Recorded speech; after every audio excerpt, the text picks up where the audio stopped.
Well, hello, Jill and the PLC group. I'm sorry I can't be with you today. I'm actually in Pendleton today working with the middle school and high school teachers. So I just wanted to show you a couple of things to talk about. It looks like for you all, when you are Googling even outside of your groups or outside of your prescribed curricular things, I usually go with second language acquisition. I think the pedagogy for second language acquisition is a bit more sound than some of the teaching the foreign language. So you're going to have to keep your foot in both worlds. I guess keep your feet in both worlds. You probably already know that, but I just wanted to confirm that those are things I had seen while I was looking at that. So Jill's going to actually provide you with all of these links. I just wanted to talk for a little bit. There seems to be a few different things out there, some really good sites still, and some really good apps.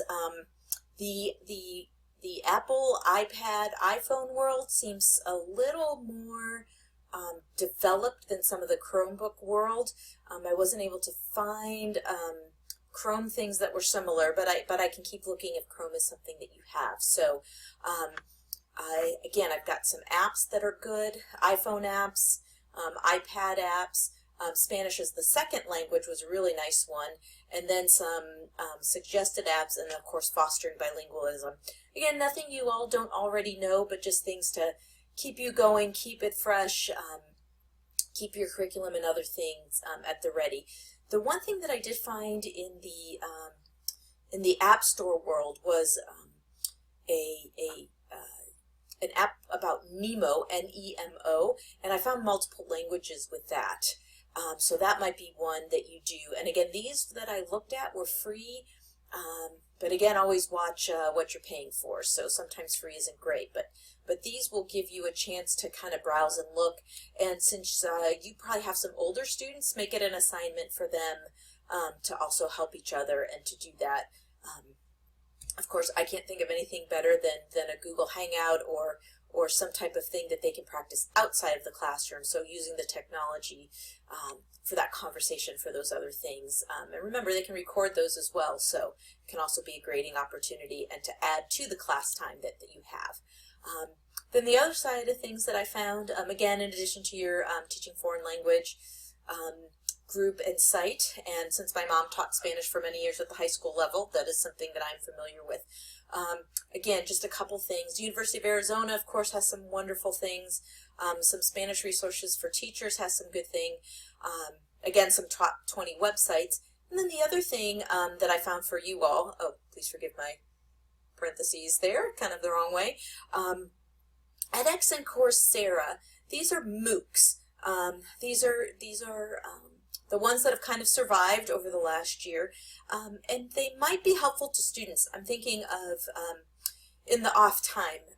Again, these are free, but maybe over the summer, maybe for a student who has been out, maybe for something that they need to do. A MOOC might be something you want to send them to. I actually tried to take an Italian one. I just ran out of time, but I hope to get back to it at some point. So again, edX and Coursera, they have Spanish language MOOCs, so that might be a place for students to go. Again, additional textbook support for those students who perhaps are either needing some remedial work or some advanced work. Those MOOCs can be certified for a very small amount of money. So again, it might be something to look at. So those are just the things that I have found. And again, Jill has the link to this, and so she can send it to you. And again, just keep in mind with technology, sometimes free is good, sometimes you get what you pay for.